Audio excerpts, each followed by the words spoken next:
The clock reads 2:48. Sonar picks up something unusual. Not one contact. 6. All moving slowly, quietly, spread across multiple bearings. If Iran ever attempted a coordinated submarine strike against a US aircraft carrier in the Gulf of Oman, this is how it would begin. But could it actually work? Let's break it down realistically. Iran operates Russian-built Kilo-class diesel-electric submarines. They're not nuclear. They're not fast. But when running on battery power, they are extremely quiet. That's why NATO once nicknamed them black holes.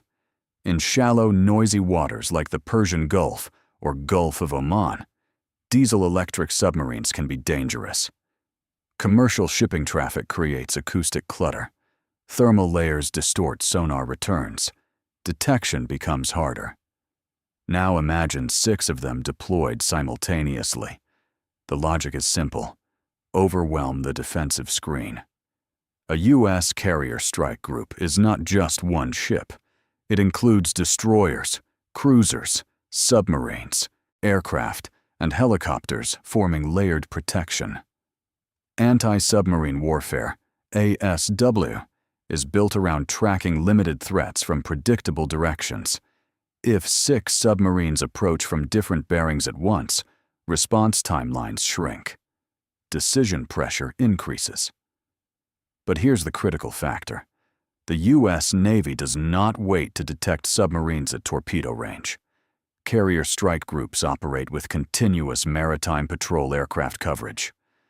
P-8 Poseidon aircraft deploy sonobuoys across likely transit corridors. Attack submarines shadow potential threats. Surface destroyers use towed array sonar systems extending miles behind them. Detection rarely begins at 10 nautical miles. It often begins days earlier.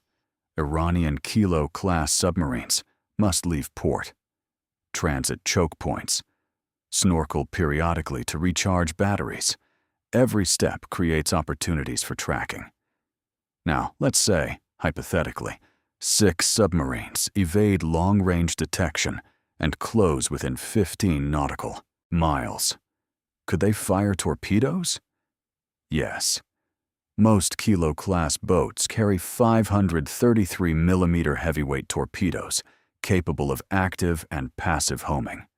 At close range, a coordinated launch could saturate defenses. But here's where physics matters. A torpedo is not a guaranteed kill. Once launched, it must acquire and maintain a target. Modern carriers deploy acoustic countermeasures. Tow decoys mimic ship signatures. Maneuvering complicates firing solutions. More importantly, helicopters. MH-60R Seahawk helicopters carry dipping sonar systems and Mk-54 lightweight torpedoes. If submarines are detected pre-launch or immediately after firing, helicopters can localize and engage rapidly. Response time becomes decisive. A coordinated 6-submarine attack sounds overwhelming on paper. In practice, coordination underwater is extremely difficult. Communication is limited. Radio silence is required. Submarines cannot freely update each other without risking detection. Each captain operates on pre-planned timing and geometry. If even one submarine is detected early, the element of surprise collapses. Now consider the geography.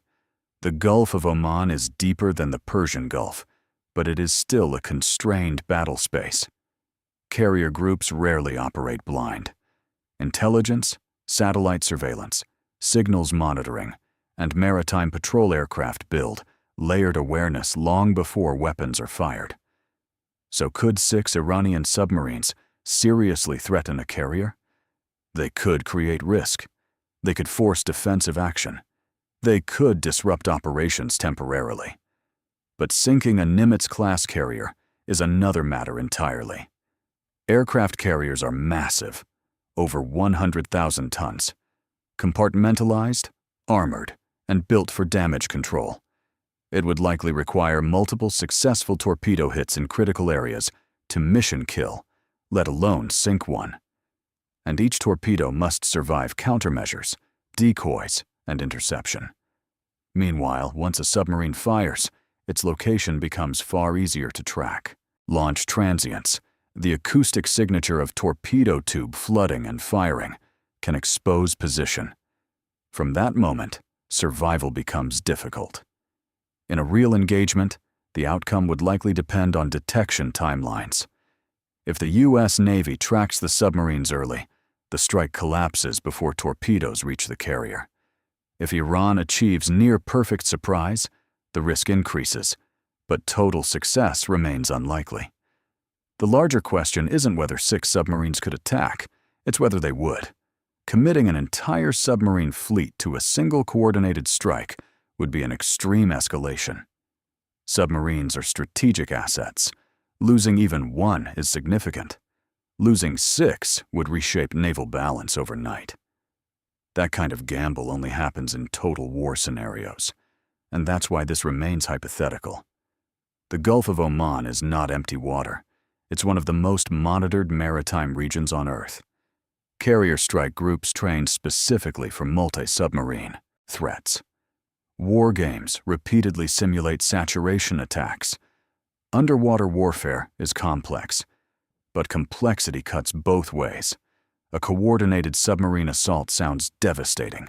In reality, it would be a high-risk move against a force designed for exactly that scenario. And in modern naval warfare, the side that detects first usually wins. The carrier doesn't sail alone.